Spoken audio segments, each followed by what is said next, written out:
Bismillahirrahmanirrahim. Assalamualaikum warahmatullahi wabarakatuh. Pada kesempatan kali ini, Bu Ani akan menyampaikan tentang tema 1, Selamatkan Makhluk Hidup. Subtema 1, Tumbuhan Sahabatku. Untuk kalian para siswa kelas 6, muatan pembelajaran kali ini yaitu IPA dengan materi perkembangbiakan tumbuhan.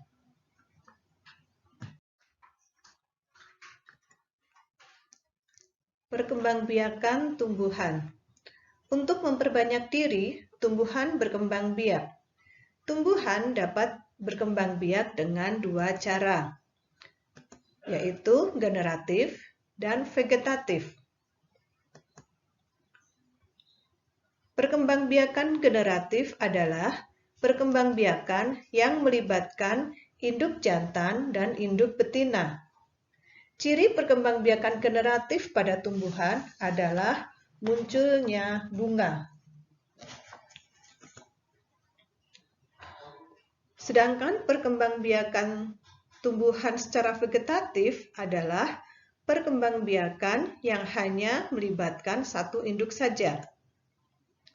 Perkembangbiakan secara vegetatif ada dua cara, yaitu yang pertama alami dan yang kedua secara buatan. Perkembangbiakan secara generatif. Perkembangbiakan secara generatif pada tumbuhan ditandai dengan munculnya bunga. Berikut adalah gambar bagian-bagian bunga, yaitu tangkai bunga yang berfungsi tempat menempelnya bunga pada batang. Lalu ada dasar bunga, bagian tangkai bunga yang membesar. Di atasnya ada yang berwarna hijau, seperti daun, itu disebut dengan kelopak bunga, yang berfungsi melindungi bunga tatkala masih kuncup. Bagian bunga yang berwarna disebut dengan mahkota, yaitu bagian yang terindah dari bunga. Lalu ada kepala sari, benang sari, kepala putik, tangkai putik, dan bakal biji. Putik berperan sebagai alat perkembangbiakan betina, sedangkan benang sari berperan sebagai alat perkembangbiakan jantan.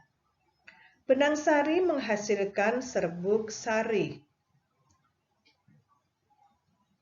Dari bagian-bagian tanaman ini, yang berfungsi sebagai alat perkembangbiakan generatif adalah putik dan benang sari. Penyerbukan. Perkembangbiakan generatif pada tumbuhan diawali dengan proses penyerbukan. Penyerbukan adalah melekatnya atau jatuhnya serbuk sari ke kepala putik. Berdasarkan asal serbuk sarinya, penyerbukan dibedakan menjadi 4 macam. Yang pertama, penyerbukan sendiri. Penyerbukan sendiri adalah penyerbukan yang terjadi jika serbuk sari melekat pada kepala putik bunga itu sendiri. Bunga yang melakukan penyerbukan sendiri memiliki bentuk bunga yang khas sifatnya, yaitu meskipun bunga sudah mekar, putiknya tetap terlindungi oleh bagian-bagian bunga lainnya sampai terjadinya penyerbukan sendiri. Yang kedua, penyerbukan tetangga. Penyerbukan tetangga adalah penyerbukan yang terjadi apabila serbuk sari dari suatu bunga jatuh di kepala putik bunga yang lain, tapi masih dalam satu tumbuhan. Ciri tumbuhan yang melakukan penyerbukan tetangga adalah kematangan bunga jantan dan betina yang tidak bersamaan. Yang ketiga, penyerbukan silang. Penyerbukan silang adalah penyerbukan yang terjadi jika serbuk sari jatuh di kepala putik pada tanaman yang berbeda, tapi masih satu jenis. Kemudian, penyerbukan bastar. Penyerbukan bastar adalah penyerbukan yang terjadi jika serbuk sari jatuh di kepala putik pada tanaman yang berbeda varietasnya. Nah, tujuan dari penyerbukan bastar adalah menggabungkan sifat yang dikehendaki dari dua jenis tumbuhan dalam satu tumbuhan. Misalnya, persilangan antara tanaman rambutan berbuah besar dan asam dengan tanaman rambutan berbuah kecil dan manis. Dari persilangan tersebut diharapkan hasilnya nanti adalah tanaman rambutan yang berbuah besar dan manis. Perantara penyerbukan. Perantara penyerbukan dapat berupa makhluk hidup atau benda tak hidup yang membantu serbuk sari sampai ke putik suatu bunga. Beberapa contoh perantara penyerbukan adalah yang pertama, bantuan hewan. Ciri-cirinya adalah warna mahkota mencolok, berbau khas, memiliki kelenjar madu, kepala putik tersembunyi. Beberapa contoh hewan penyerbuk yaitu lebah, kupu-kupu, kelelawar, siput, dan burung. Perantara penyerbukan yang kedua dengan bantuan manusia. Ciri-ciri tumbuhan yang penyerbukannya dibantu manusia antara lain, tanaman sulit mengalami penyerbukan secara alami. Salah satunya penyebabnya adalah karena struktur bunga yang unik. Bunga sulit mengeluarkan serbuk sari. Contohnya pada tumbuhan vanili. Tumbuhan salak itu harus perlu bantuan manusia. Perantara penyerbukan yang ketiga adalah dengan bantuan angin. Ciri-ciri tumbuhan yang penyerbukannya dibantu angin antara lain bunga tidak berwarna dan berukuran kecil, serbuk sari kering, ringan, banyak, tidak berbau, tidak memiliki kelenjar madu, kepala putik terjulur keluar. Contoh tumbuhannya adalah padi, jagung, dan rerumputan. Berikutnya perantara penyerbukan dengan bantuan air. Penyerbukan dengan bantuan air ini terjadi pada tumbuhan air. Contoh tumbuhannya adalah hidrilla. Serbuk sari tanaman hidrilla akan terbawa oleh aliran air hingga menempel di kepala putik. Perkembangbiakan secara vegetatif. Perkembangbiakan secara vegetatif merupakan perkembangbiakan tumbuhan yang hanya melibatkan satu induk saja.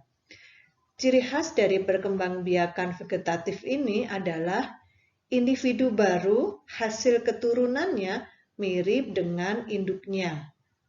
Perkembangbiakan vegetatif dapat terjadi secara alami, yaitu perkembangbiakan melalui beberapa bagian tubuh induknya.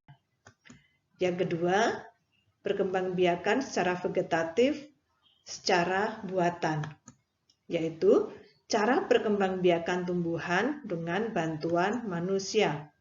Tujuannya untuk memperoleh tumbuhan yang bermutu tinggi. Perkembangbiakan vegetatif alami. Perkembangbiakan tumbuhan secara vegetatif alami terjadi melalui beberapa bagian tubuh induk.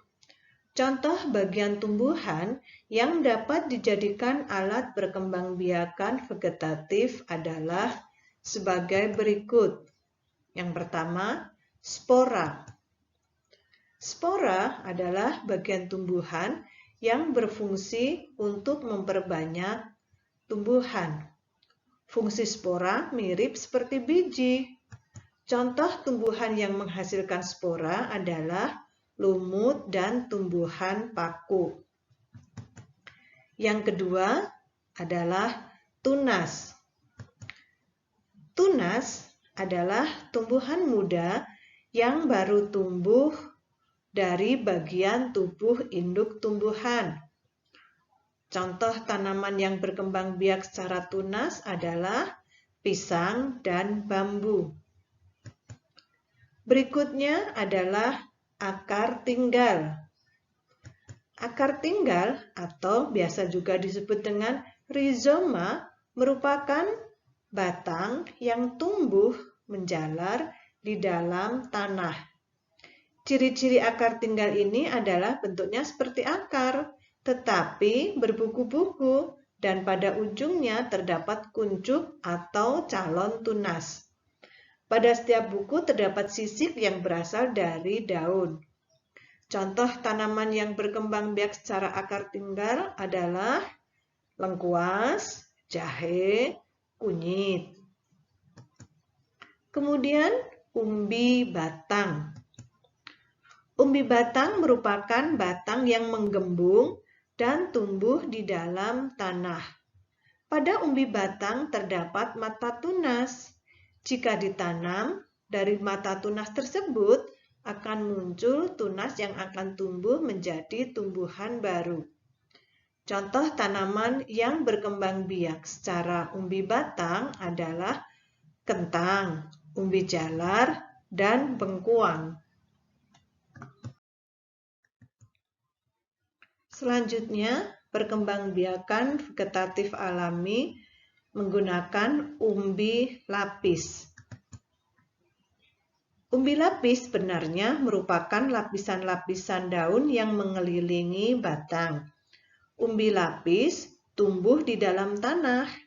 Dari dalam umbi lapis ini nantinya akan tumbuh tunas atau calon tumbuhan baru. Contoh tanaman yang berkembang biak menggunakan umbi lapis adalah bawang putih dan bawang merah. Selanjutnya, umbi akar.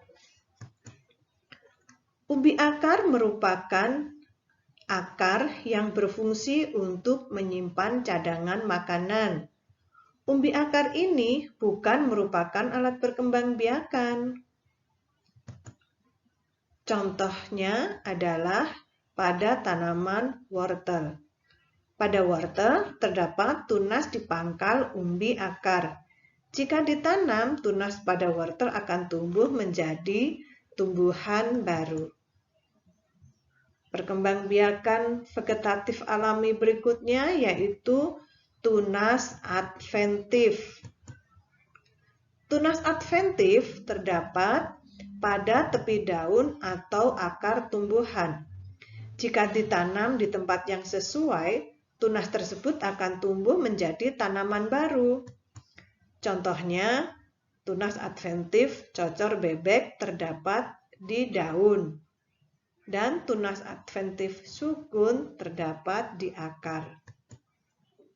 Terakhir, perkembangbiakan vegetatif alami yaitu menggunakan geragih. Geragih merupakan batang yang menjalar di dalam atau di atas permukaan tanah. Tumbuhan yang berkembang biak secara geragih adalah stroberi dan rumput teki. Perkembangbiakan vegetatif buatan. Perkembangbiakan vegetatif buatan merupakan cara perkembangbiakan tumbuhan dengan bantuan manusia. Tujuan perkembangbiakan vegetatif buatan ini adalah untuk memperoleh tumbuhan yang bermutu tinggi. Tumbuhan bermutu tinggi artinya tumbuhan yang dapat berbuah banyak, tahan terhadap penyakit, dan akarnya kuat. Nah, perkembangan vegetatif buatan ini ada beberapa cara. Yang pertama, cangkok. Kedua, stek. ketiga sambung, keempat okulasi, dan kelima secara runduk. Nanti akan Bu Andi sampaikan satu persatu bagaimana caranya perkembangbiakan vegetatif buatan. Perkembangbiakan vegetatif buatan yang pertama yaitu dengan cara cangkok. Mencangkok adalah perkembangbiakan vegetatif buatan dengan cara mengupas kulit batang dan membungkusnya dengan tanah atau humus agar akar dapat tumbuh pada bagian batang yang dikupas. Nah, syarat tumbuhan yang dapat dicangkok adalah memiliki batang berkayu. Contoh tanaman yang biasa dicangkok adalah apel, mangga, jeruk, dan rambutan. Sekarang, tahap-tahap mencangkok. Pastikan tanamannya adalah tanaman batang berkayu. Kemudian, dahan atau batang dikupas sampai terlihat bagian putihnya. Berikutnya, dahan yang sudah bersih ditutup dengan tanah atau humus. Dahan dibungkus dengan plastik dan diberi lubang-lubang kecil untuk saluran udara. Setelah beberapa hari, akar akan muncul di dahan yang ditutup plastik tersebut. Nah, setelah muncul akarnya, baru dahan dipotong dan dipindahkan ke tempat lain, boleh di pot atau ke dalam tanah. Nah, kelebihan tanaman hasil mencangkok adalah berbuahnya lebih cepat dibandingkan jika ditanam dari biji. Yang berikutnya memiliki sifat yang sama dengan induknya. Sebaliknya, kerugian dari tanaman hasil mencangkok adalah akar tanaman kurang kuat dan umur tanaman lebih pendek. Perkembangbiakan vegetatif buatan berikutnya adalah stek. Stek merupakan perkembangbiakan vegetatif buatan dengan cara memotong bagian tumbuhan. Potongan tersebut kemudian ditanam langsung dan dapat tumbuh menjadi tumbuhan baru. Nah, syarat utama tumbuhan yang dapat di-stek adalah tanaman itu masih memiliki mata tunas dari bagian tumbuhan. Bagian tumbuhan yang dapat di-stek adalah batang dan daun. Tumbuhan yang dapat dikembangbiakan dengan cara stek antara lain singkong, mawar, dan soka. Berikut ini tahap-tahap bagaimana stek batang. Yang pertama, dahan dipotong dan dipindahkan ke dalam tanah. Kemudian, tanamlah hasil potongan tersebut di tanah yang subur. Nah, akar akan muncul dari batang dan tumbuh menjadi tanaman baru. Perkembangbiakan vegetatif buatan selanjutnya adalah sambung. Cara menyambung adalah perkembangbiakan tanaman dengan menggabungkan dua batang tanaman yang sejenis. Tujuan menyambung ini adalah menggabungkan sifat-sifat unggul dari dua tanaman, sehingga diperoleh tanaman yang memiliki sifat-sifat yang unggul. Contohnya, batang atas diambil dari tanaman yang memiliki buah yang manis, sedangkan batang bawah diambil dari tanaman perakaran yang batangnya kuat. Contoh tanaman yang biasanya dilakukan dengan sambung adalah tanaman mangga dan rambutan. Tahapan untuk melakukan sambung. Potonglah batang tanaman berbentuk huruf V untuk batang bawah. Potonglah batang tanaman berbentuk huruf V terbalik untuk bagian atas atau batang atas. Sambungkan kedua batang tanaman, lalu ikatlah dengan plastik.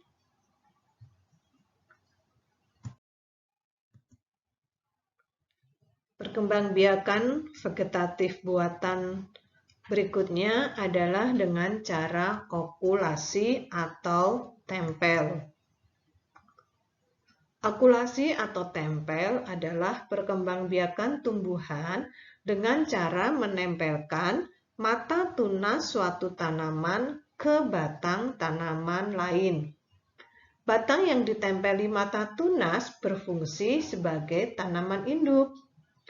Tujuan okulasi atau tempel ini adalah untuk memperoleh tanaman yang memiliki sifat unggul, gabungan dari dua sifat tanaman yang baik. Misalkan, mata tunas yang berasal dari tanaman dengan buah yang manis ditempel pada tanaman induk dengan perakaran dan batang yang kuat.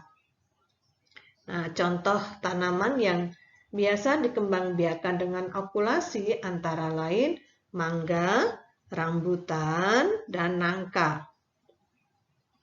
Tahap-tahap okulasi. Iris kulit batang induk. Kemudian, iris kulit tanaman yang memiliki tunas selebar irisan pada tanaman induk. Kemudian, irisan yang memiliki tunas ditempelkan pada tanaman induk. Lalu, ikatkan bagian atas dan bawah tunas dengan plastik. Tunas yang ditempel akan tumbuh.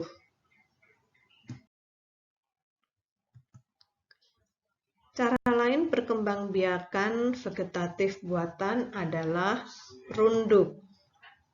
Runduk merupakan perkembangbiakan vegetatif buatan dengan cara merundukkan atau membenamkan bagian batang suatu tumbuhan ke dalam tanah.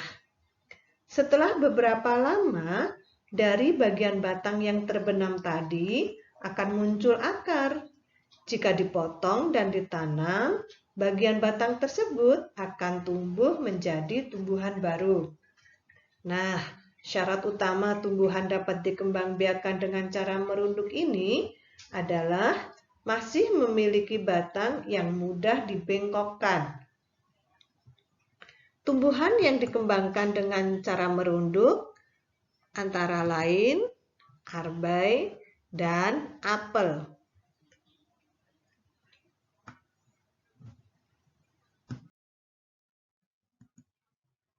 Terima kasih sudah mengikuti pembelajaran kali ini. Semoga memberikan manfaat kepada anak-anakku semuanya. Sampai jumpa pada pertemuan berikutnya. Assalamualaikum warahmatullahi wabarakatuh.